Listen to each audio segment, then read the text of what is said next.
Boa noite, gente. Boa noite.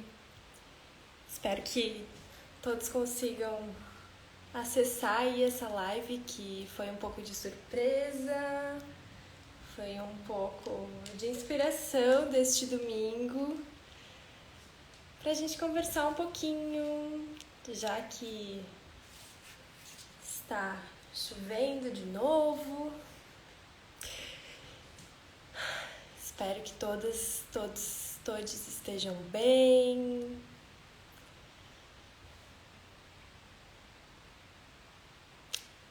Eu vou dando um tempinho aí para quem for chegando, pra gente poder conversar um pouquinho sobre o nosso monólogo, sobre os bastidores.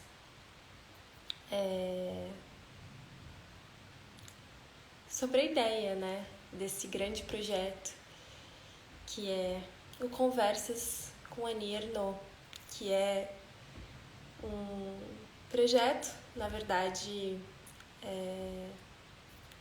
que surgiu a partir do meu afeto pela Annie, pela história dela, pela trajetória dela, né? Eu a conheci, né, a literatura dela no ano de 2022, quando ela foi laureada, né, pelo Prêmio Nobel de Literatura, com o Prêmio Nobel de Literatura, né, recebeu então essa premiação, que é, no universo da literatura, né, uma das maiores honrarias, se é que se pode dizer assim, né? Então, foi a partir dali que eu conheci, oi João, foi a partir dali que eu conheci Annie Ernaux e descobri da sua existência, né? E desse projeto biográfico tão autossociobiográfico, como acabam chamando o texto dela, né? Tão bonito, né? Com algumas passagens muito duras também, né? Algumas passagens difíceis da vida dela, mas acho que esse é o grande diferencial de Annie Ernaux, né? Ela é uma mulher que usa a sua própria história como referência, como ponto de partida, né, para o seu projeto literário. Então, Annie vai contar, né, sobre sua vida em seus livros. Ela ainda está super ativa aí, né, ainda está publicando, né, então ela segue escrevendo, né, e vamos ver o que nos reservam Annie ainda pra frente, né, mas acho que de lá pra cá já tem muito assunto, né, para falar de Annie Ernaux. E daí a ideia de retomar um pouco o teatro, né, fazer essa ponte entre a literatura e as artes cênicas, né? E então o Conversas com Annie Ernaux é um texto totalmente autoral, né? Eu acabei criando essa peça, na qual basicamente uma personagem vai dialogar com Annie Ernaux, como se a Annie estivesse ali, né? Como se o livro dela pudesse trazer esse senso de ser uma presença dela, né? E então foi um pouco inspirado também em movimentos que eu tive durante a pandemia, assim, quando eu comecei a escrever mais, em que eu escrevia cartas para autoras, estivessem elas vivas ou não, né? Mas aí eu escrevia para essas autoras porque era uma forma de diálogo, assim mesmo. estar ali com elas, ou imaginar que eu estava conversando com elas, era algo que me dava uma sensação de estar menos sozinha, de poder, sei lá, de alguma forma elaborar os pensamentos e as visões de mundo a partir dessas autoras, né? Então, quando eu comecei a ler a Annie Ernaux, eu pensei, nossa, que legal seria, né? Será, quem sabe um dia eu possa ter a felicidade de mostrar esse texto para ela ou apresentar para ela,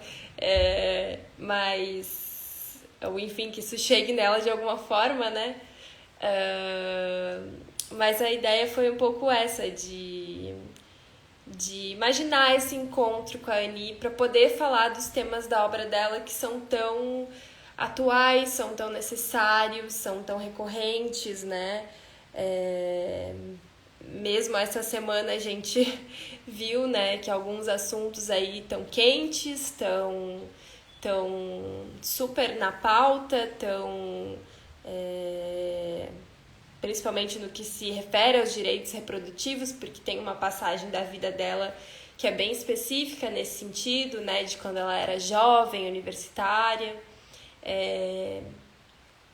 Mas, enfim, me interessa muito a obra da Annie, porque também é uma obra que fala de escrita de um modo mais amplo, né? Acho que isso é muito interessante também para escritoras e escritores, porque a Annie é uma pessoa que, além de escrever, ela pensa sobre o fazer da sua escrita, né?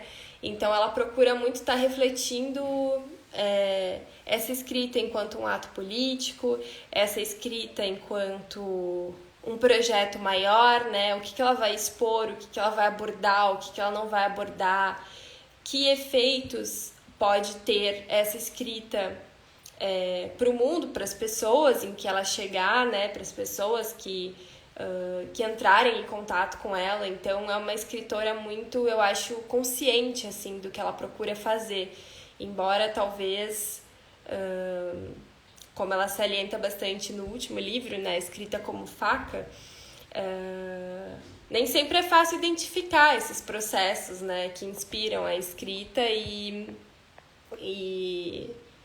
entender como que eles se dão, mas é como se, de alguma forma, aquilo pedisse para ser expresso, né? Acho que talvez a escrita seja esse lugar um pouco de dar vazão àquilo que não pode ser dito ou expresso de outra forma, de nenhuma outra forma, né? Então talvez quase como um último recurso possível, né? Às vezes, para dar vazão de determinados sentimentos. E bem, então a peça tem uma parte que fala sobre o próprio ato da escrita, tem também, né, assuntos que vão de encontro com outros temas da biografia dela, né, principalmente sentimentos, né, dedicamos, né, uma parte da peça bem específica para o sentimento de vergonha, já que é um sentimento que dá título ao livro dela, a um dos livros dela, né? Então, senti que merecia um destaque especial, né? Porque a vergonha acho que pode ter relação com muitos fatores culturais, né? Religiosos, muitas vezes também, sobre os corpos, né? Sobre as imagens de corpos às quais todos nós estamos sujeitos, né? Homens, mulheres, mesmo crianças, né? Hoje já são muito expostas a diversos tipos de imagem, né? Referências imagéticas, né? Então tem a questão da vergonha também, né? A própria violência e como isso se correlaciona, a violência presenciada em cenas entre os pais, né?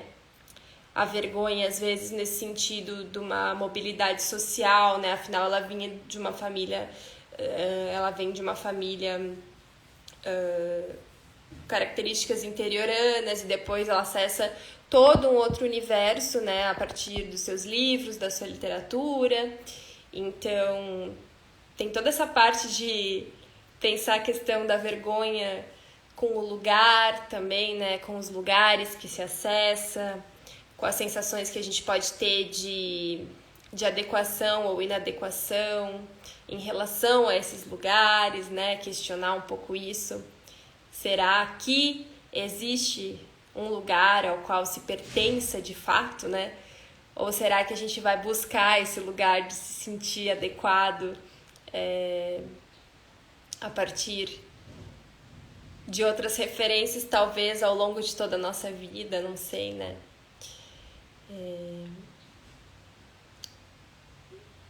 E por aí vai. Esses são alguns temas, né?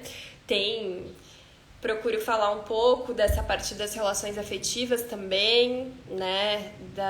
Dos relacionamentos que ela teve, que acabam sendo pincelados em certas obras dela, né? Embora ela diga, se eu bem me lembro, que ela não se relaciona para que as pessoas com quem ela se relacionou apareçam na obra dela ou sejam referenciadas.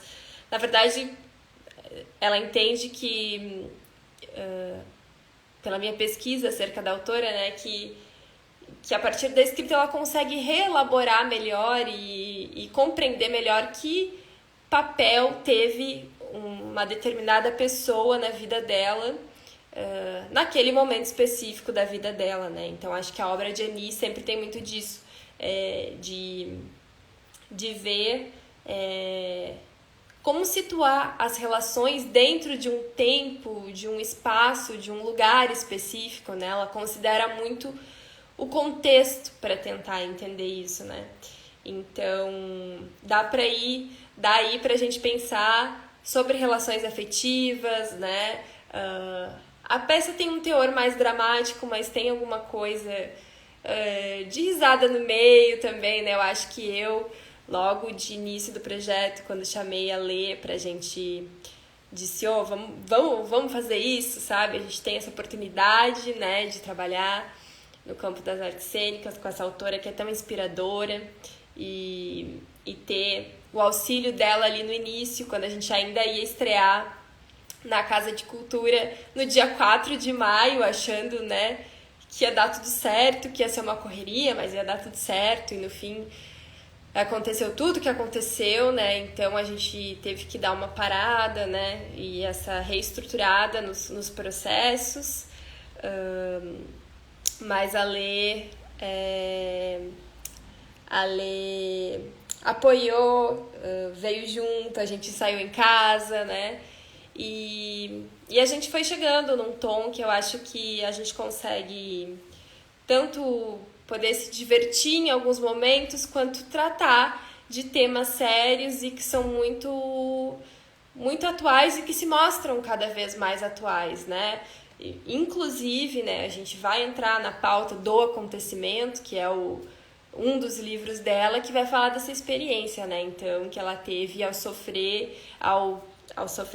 passar pela experiência de um aborto quando ela ainda era muito jovem, estava na universidade.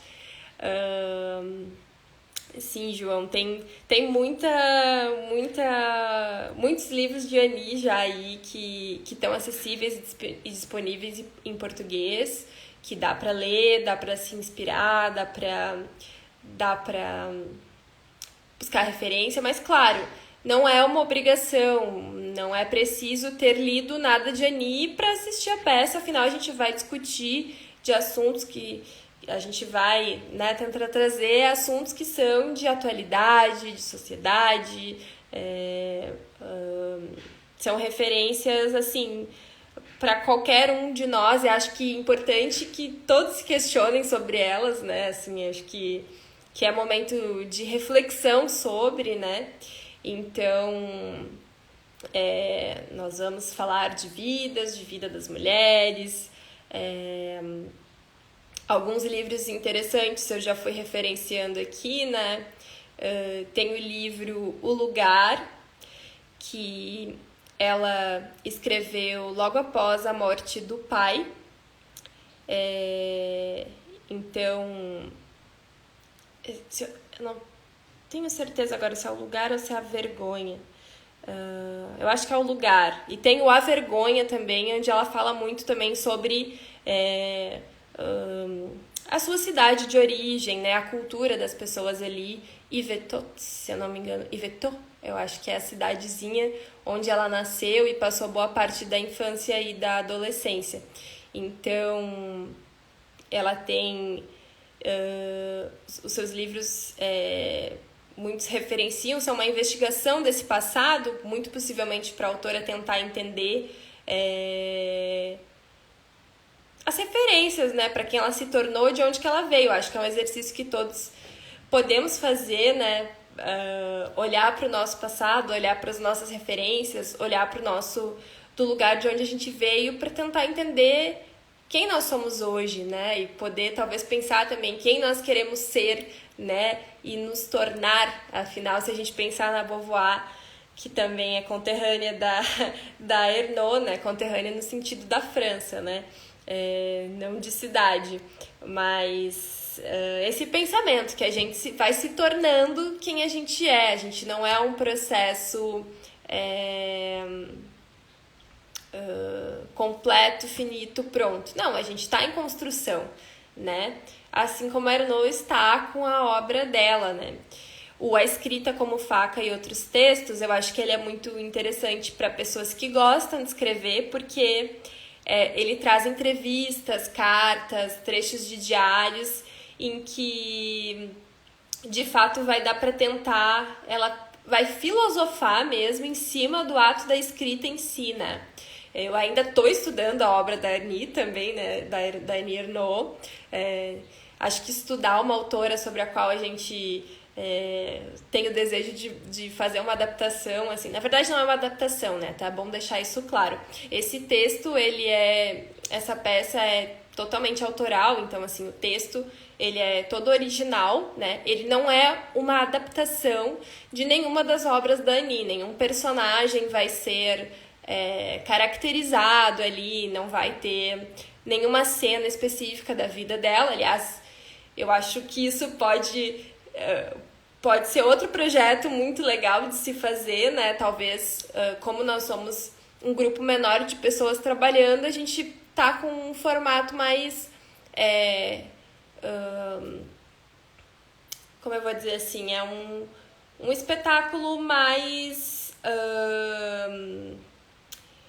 ele é feito em diálogo com a plateia. Tem momentos, é legal falar isso, eu acho. Tem momentos que vai ter interação com a plateia. Então, a gente não está trabalhando a ideia de um teatro em que o público está num espaço e o ator está em outro, né? A ideia é integração, participação com o público. Embora não é algo assim... vai ter aquele estilo, né, de uma apresentação cênica, né, não vai ser requisitado que ninguém suba do palco, não tem nada disso, tá, gente? É só um outro tipo de participação, porque a gente quer pensar esse teatro co-criado, tá? Não tem nada de, tipo assim, ter que subir no palco, de você talvez ser chamado pra subir no palco, fazer alguma coisa, não é isso, tá? Mas vai ter algumas quebras de quarta parede, em que a gente vai dialogar, né, com quem tá na plateia, porque a ideia desse teatro é muito junto, é muito democracia, sabe? É muito tentar promover debates também. Eu acho que isso é algo que, sei lá, né, poderia deixar a Annie Ernaux feliz. E eu fico pensando bastante nela no sentido de como estamos falando dela, né, assim, o que talvez ela acharia interessante para esse nosso momento de Brasil, nosso momento de desafios muito grandes, né, de pautas muito retrógradas, por assim dizer, na minha percepção, entrando de novo para debate, nas esferas do poder público, quando nós temos tantas outras urgências, né, aí de crise climática se apresentando. Então a peça vai ter pinceladas de vários desses temas, né, porque o teatro, a ideia é que seja muito vivo também. Eu acho que até isso é uma premissa do teatro, que seja vivo, que traga assuntos que a gente precisa, enquanto sociedade, discutir, né? E que acabam encontrando vazão, possibilidade, respaldo nesse lugar da arte, assim, né? Então, tem um pouco dessa ideia também, a peça, né? Então, mencionei aí alguns assuntos, né? Oi, Tânia! Tô aqui, é a nossa rodinha da fofoquinha, tô contando um pouco na verdade, tô fazendo um pequeno resumo, assim, do que é... do que o nosso teatro vai falar, da nossa proposta com a peça, né? Que eu tava falando aqui de homenagear a Annie Ernaux, e que a peça vai ser muito pensando democracia, o momento, os assuntos que a gente precisa falar e que estão escancarados aí, que são super urgentes e que não podem mais esperar, né?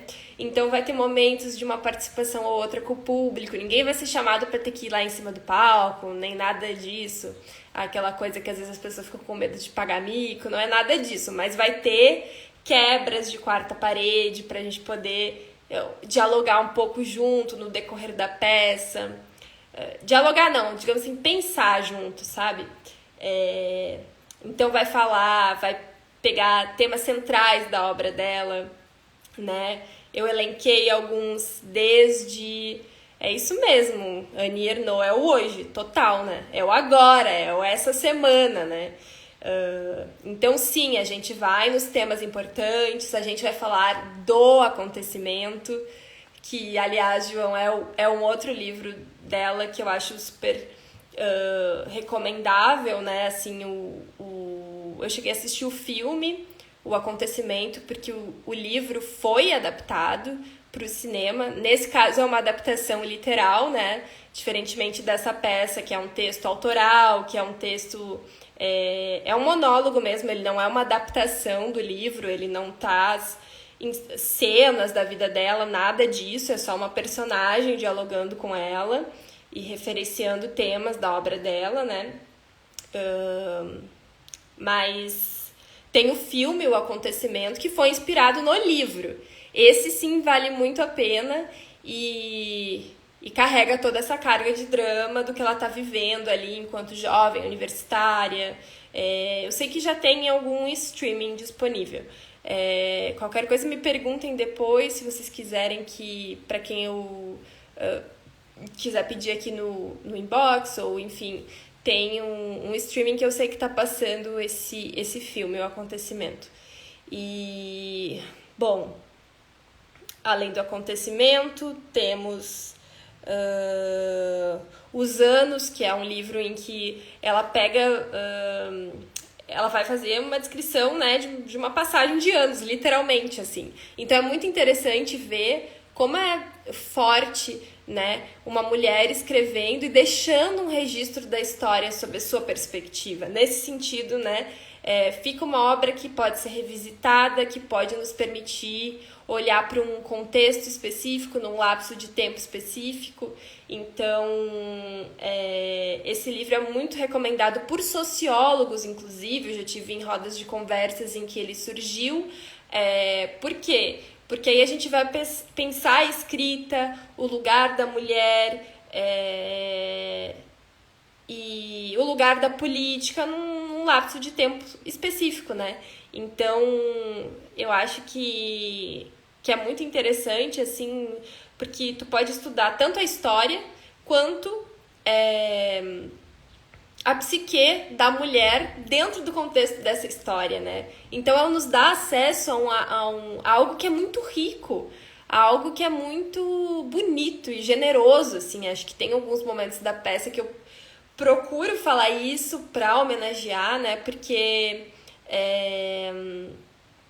eu acho que escrever, sobretudo para uma mulher, nunca é um ato gratuito. Acho que no meio tem muitos sacrifícios ou muito... Embora, né, ela fala que para ela a escrita é quase como algo que se impõe, né, assim, parafraseando um pouco... o grande projeto de vida dela é transformar a vida dela em palavra.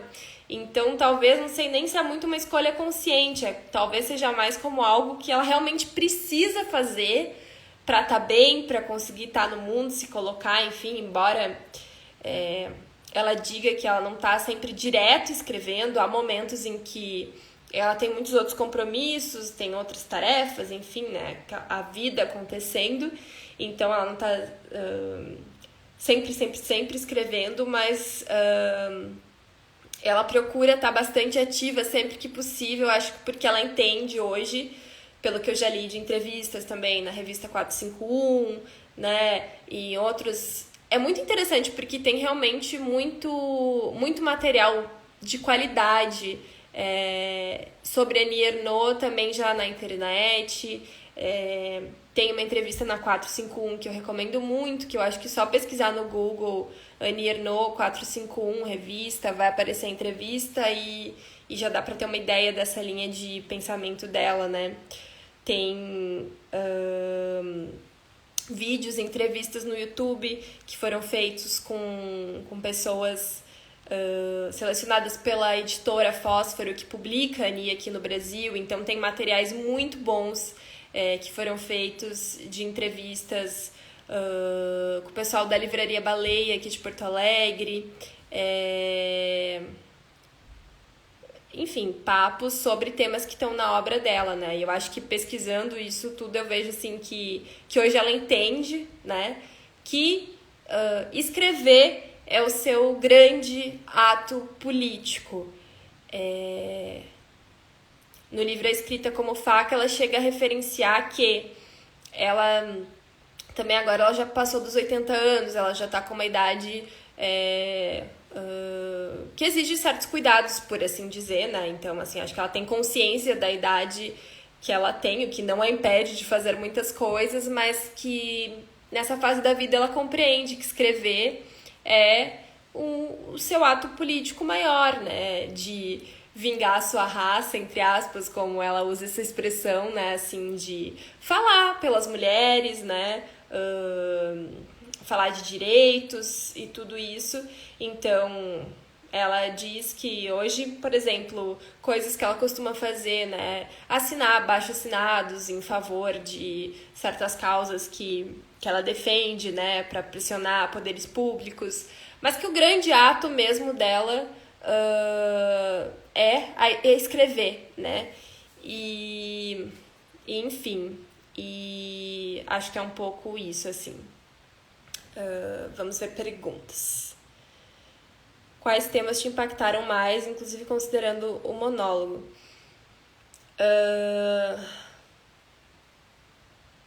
Eu acho que os temas que me impactaram mais foram os que eu acabei fazendo questão, assim, de colocar, que talvez por algum aspecto mais subjetivo, de alguma forma dialogam com a minha história, né? Mas sem dúvida, eu acho que a questão do aborto, né? Porque ela quase morre, né? Agora eu já tô dando um spoiler, mas não deixa de ser interessante ler o livro, o acontecimento e assistir a peça, é claro.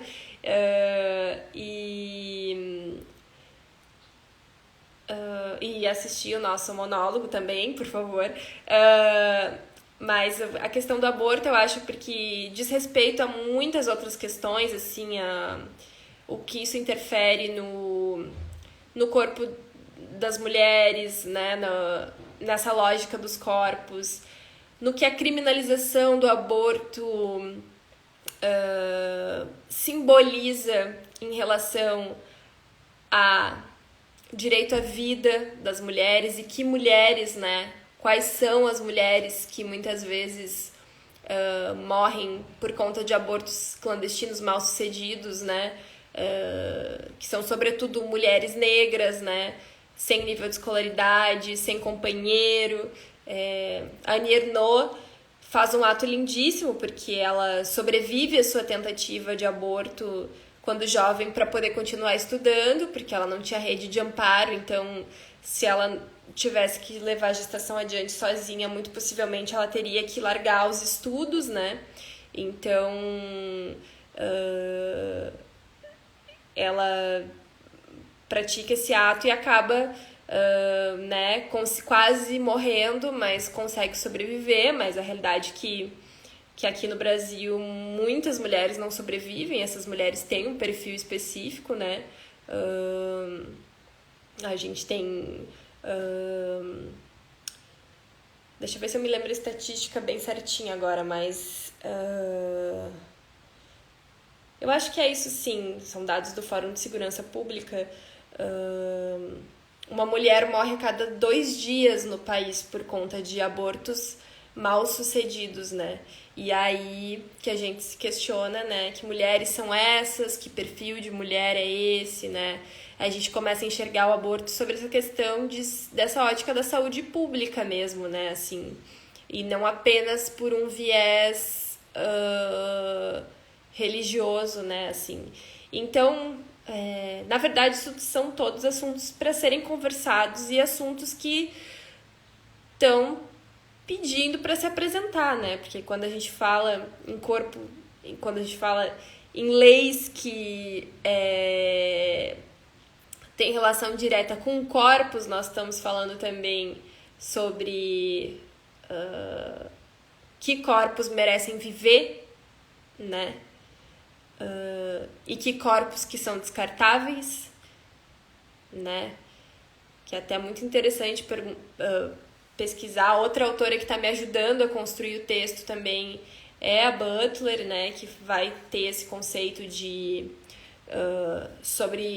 ela pesquisa muito sobre luto, né? Então, que corpos são ilutáveis e quais corpos que não são, né? A gente vê isso aqui também com a tragédia climática no Rio Grande do Sul, né? Que corpos importam, né? Que corpos que a água pode levar e isso aí não vai fazer diferença nenhuma. Isso tá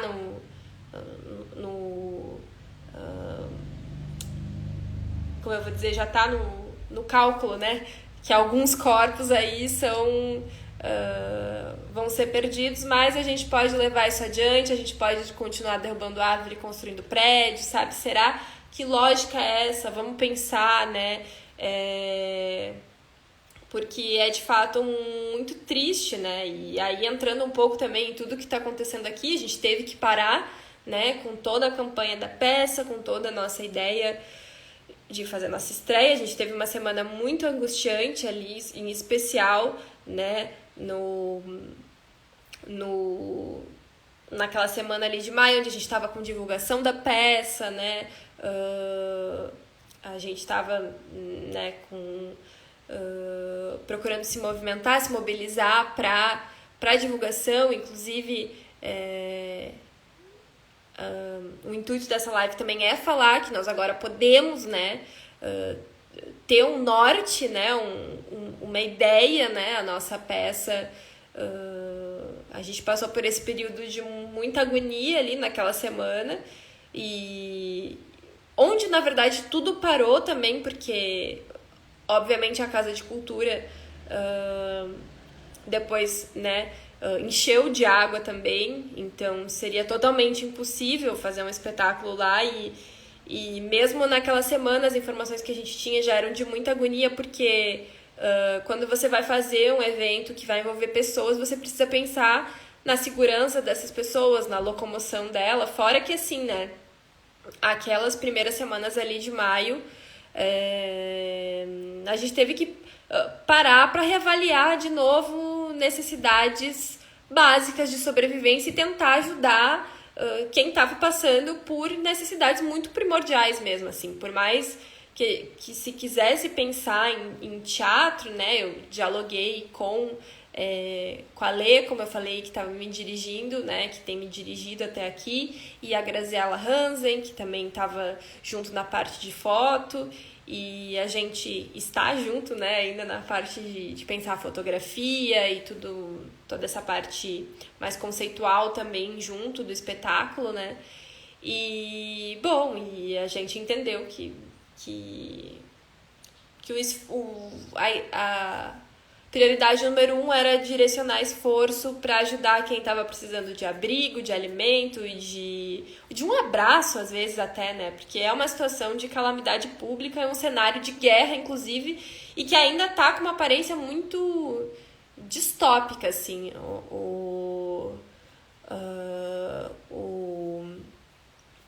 Nós ainda...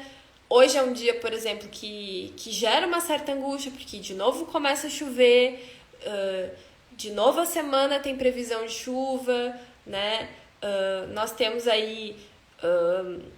eu estou em contato com algumas famílias ainda que retornaram as que conseguiram retornar para casa há pouco tempo,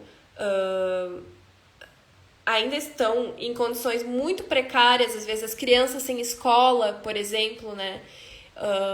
Então o momento é muito delicado ainda, assim, né? É muito delicado. Mas a gente precisa... Eu acho que quando acontecem situações assim, a gente precisa muito viver o hoje, né?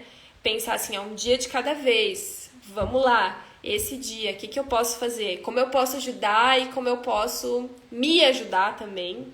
É exatamente isso. Tem as perdas materiais que de fato são menores se a gente for pensar em relação a vidas, porque vidas foram perdidas e essas vidas não podem ser esquecidas. Eu acho que o papel da arte também é falar por essas vidas que viram uma estatística, mas a gente não pode esquecer que foram vidas, que eram pessoas, que amavam pessoas, né? Que poderiam ser eu ou você, né? E então as perdas materiais parecem menores, mas elas também são fortes, né? A gente também, eu acho, não pode deixar de considerar que as perdas materiais têm um impacto, porque os objetos carregam histórias também, né? Então, assim, de fato, o que é material a gente vê que, de alguma forma ou de outra, e tem cobrado o poder público também, mas a sociedade civil se organiza para lidar com a perda material e buscando reconstruir isso, mas isso é só uma partezinha, né? E a arte, bem-vinda, Maria do Carmo. E sim, tem os impactos psicológicos, e aí é muito bom a gente estar junto nessa também com a Casa de Cultura, porque a gente consegue pensar junto e refletir junto, né? Então a gente fica feliz de ter esse respaldo deles também, né? Assim, a informação que a gente tem é que as atividades da Casa de Cultura retomam no dia 31 de agosto. A situação do centro ainda está bem caótica, mas a gente precisa, como eu estava dizendo, né, trabalhar com perspectiva. Então, assim, a gente precisa viver o hoje, mas precisa sonhar com o amanhã.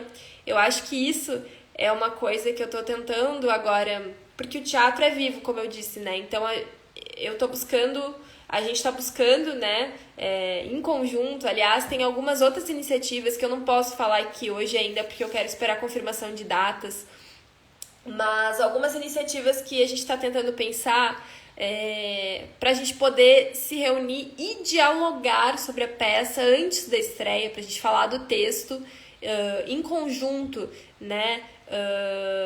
Ver quem se sente contemplado ou não, ver se as palavras estão legais, né? A questão da representatividade, tudo isso. Acho que dialogar é essencial e escutar. A gente está precisando muito falar, escutar e ser escutado, né? E o momento pede isso, né? Então vamos reorganizar, essa é um pouco a ideia, vamos reorganizar o teatro também como esse lugar de fazer democracia. Como, diante de tudo isso que se apresentou, que se apresenta, a gente vai, de uma forma democrática, pensar outras possibilidades também para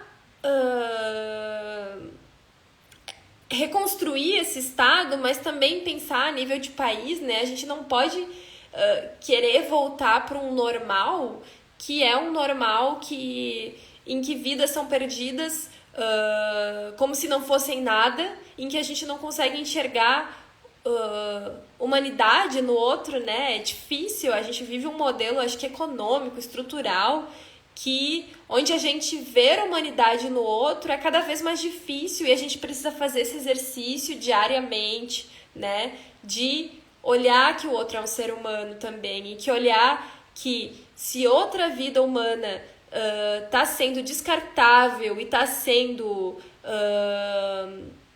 tratada de uma forma injusta, que ela está sujeita a uma precariedade injusta e desumana, isso também afeta a minha humanidade. Então, eu defender a humanidade do outro é também defender a humanidade em mim e defender a humanidade de todos nós, para que a gente não viva num contexto de barbárie e de uma constante guerra, né? Porque esses cenários, as pilhas de lixo, os bairros, né, periféricos, uma situação absurda o lixo está na frente do bueiro, então vai chover de novo, entope.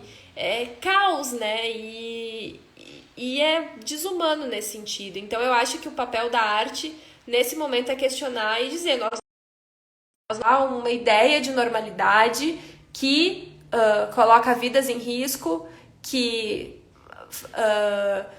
faz com que certas vidas valham menos do que outras, né? Que a gente está aí tendo estatísticas, por exemplo, né, de que 21 árvores estão sendo derrubadas por segundo no país, né? E aí a gente sabe que isso gera efeitos, né? Assim, tem outros eventos, outros fatores climáticos que impactam também eventos extremos. No entanto, ações geram reações, né? Então, o ser humano está mexendo na natureza e isso tem suas consequências. Acho que isso é uma questão importante de olhar, de dialogar. E essa é a proposta da arte, afinal, eu acho, né? A gente pensar, repensar como se coloca no mundo, como enxerga o outro, como a gente existe, né? Enquanto sujeitos, sujeitas, corpos, corpas, enfim, né? Bom, eu vou me encaminhando para o final, assim, né? Contando um pouco mais só, então, dos bastidores, né? Foi isso, a gente teve essas semanas de muita aflição, em que o foco foi totalmente humanitário e não a arte, mas eu preciso dizer, e isso é uma coisa que vocês que estão aqui vão escutar agora mais, assim, meio em primeira mão, porque isso eu penso em falar depois nos nossos possíveis ensaios abertos e com certeza na apresentação, que eu já vou passar as datas certinho aqui de novo, de como estão as coisas agora. Mas assim, para mim, a perspectiva desse monólogo, a perspectiva de fazer esse teatro é algo que me manteve sã. Talvez não totalmente sã, porque não sei dizer, né? Mas assim, mas eu digo assim, me manteve firme para passar por esses dias de maior agonia. Então, eu tive umas situações pessoais também, que foram de uma pessoa muito próxima, que foi bastante... não foi tão afetada, teve gente em situação pior, não perdeu casa nem nada, mas assim, que ficou isolada, né, que a gente ficou sem comunicação, então foi bastante angustiante, e ficar ali ensaiando, teve momentos que eu tava na sala de casa mesmo, escutando a chuva, e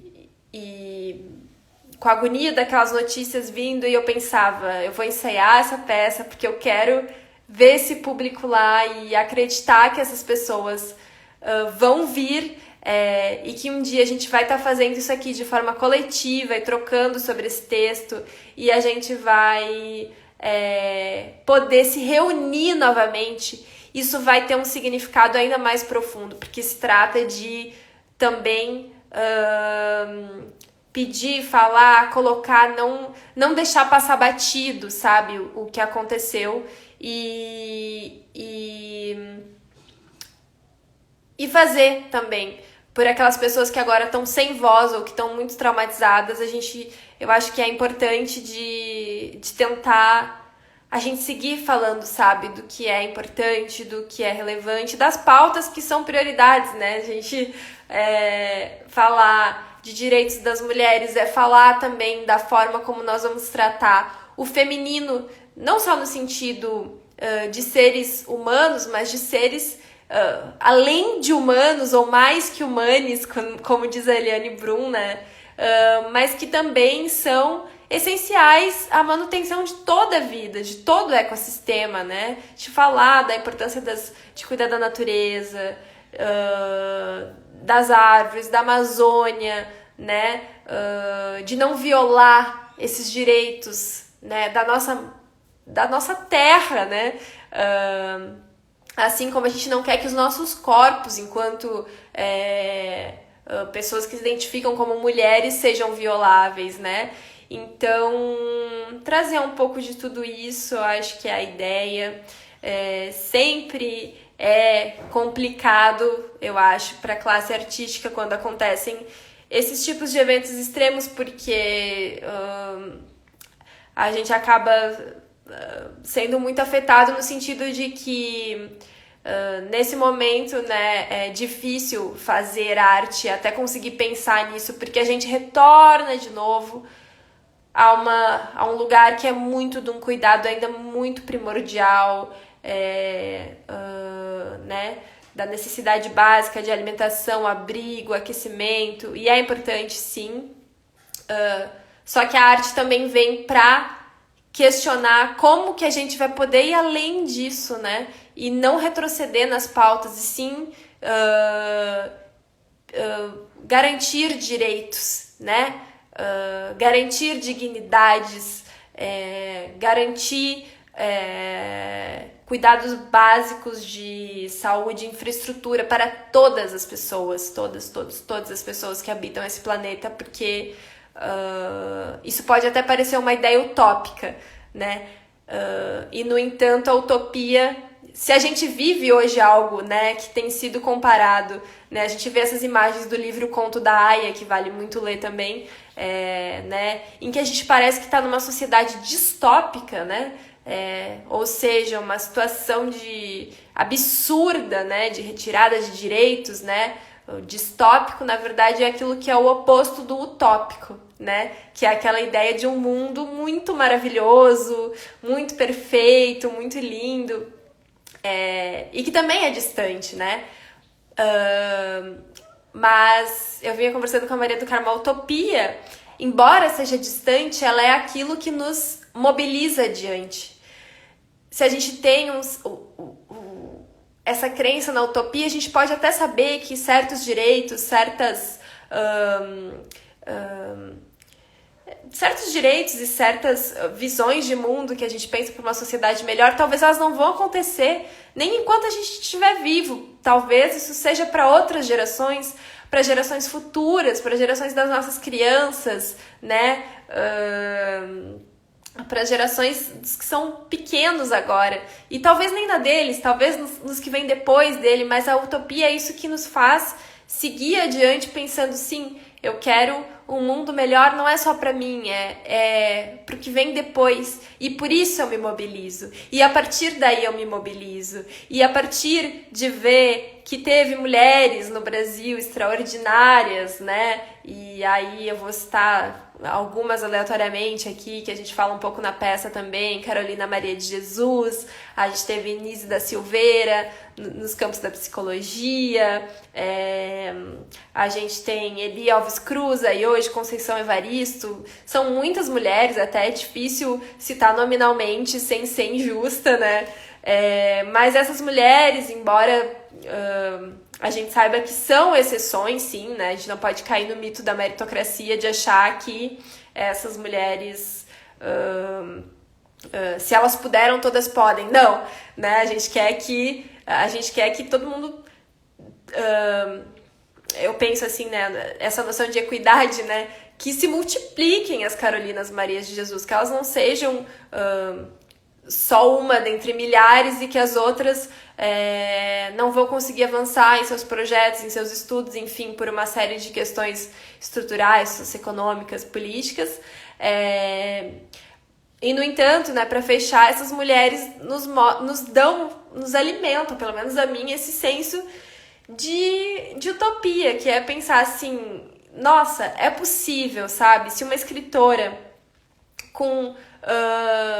se uma mulher que estava na favela, que estava com 2, 3 filhos pequenos, contra todas as possibilidades, conseguiu realizar o seu sonho de escrever, e se a gente puder dar mais condições para outras mulheres, não precisa ser se ralando que elas vão conseguir escrever, né? Se a gente puder facilitar para isso, quantas Carolinas podem surgir aí?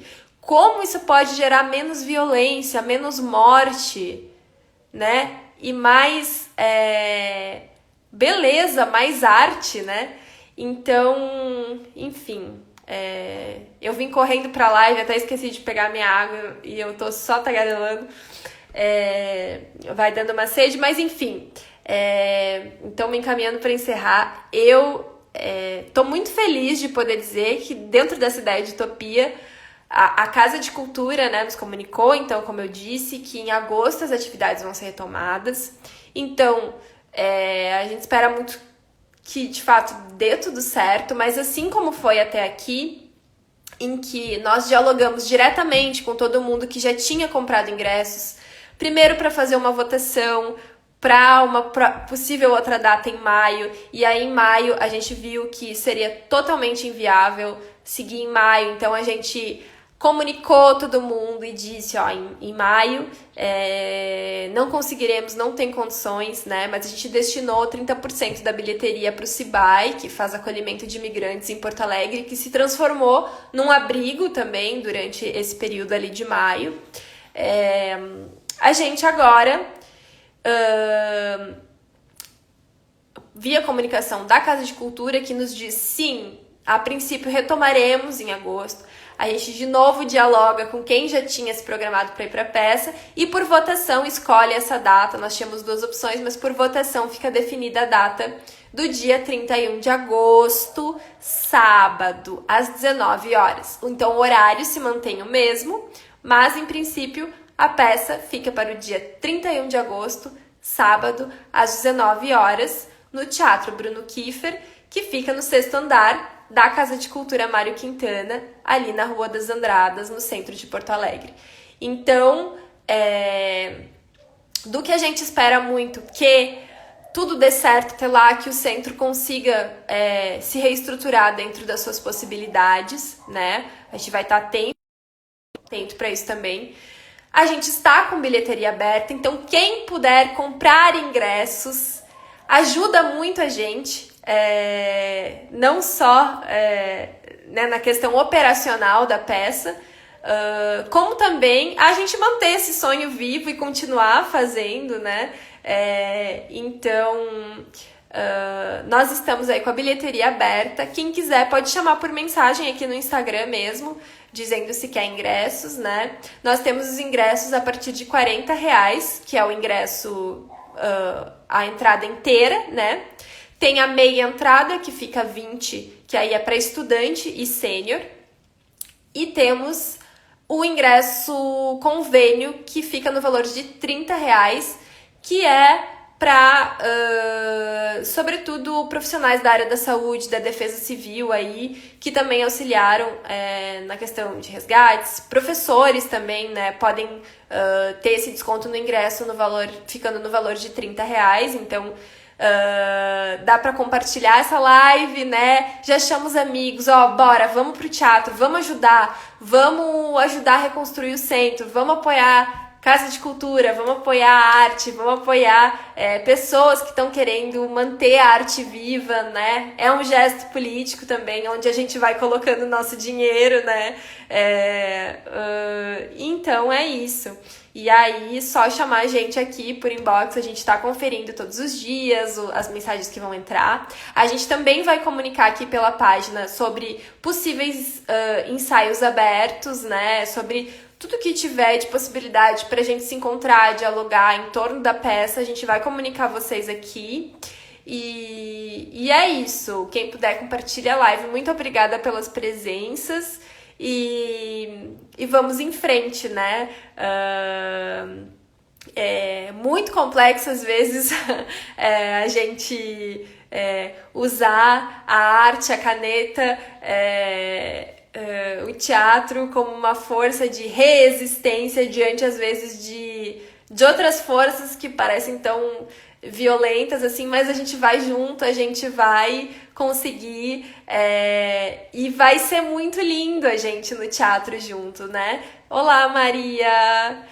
Eu tô terminando a live, mas ela vai ficar salva aqui, tá? E aí tem informações também sobre o que a gente tá conversando aqui, sobre bastidores do teatro, sobre as inspirações para peça e também sobre os movimentos que a gente tá pensando daqui para frente, porque a ideia é que o monólogo não se restringe a uma única apresentação, a um único lugar. A gente quer levar essa conversa sobre Annie Ernaux, né? Acho que talvez nem eu sabia quando eu coloquei esse título no texto, né? Conversas com Annie Ernaux. Mas eu acho que o cenário como se apresenta agora, embora sim, é um cenário muito difícil, não dá para tirar a gravidade ou relativizar a gravidade dele. E eu acho que não se tem que pensar em porquês da tragédia, tipo, é uma tragédia, simplesmente é um horror, né? O que aconteceu e ainda acontece muito aqui no estado, né? Porque não terminou, né? A atenção maior, tem muita coisa para ser construída, né?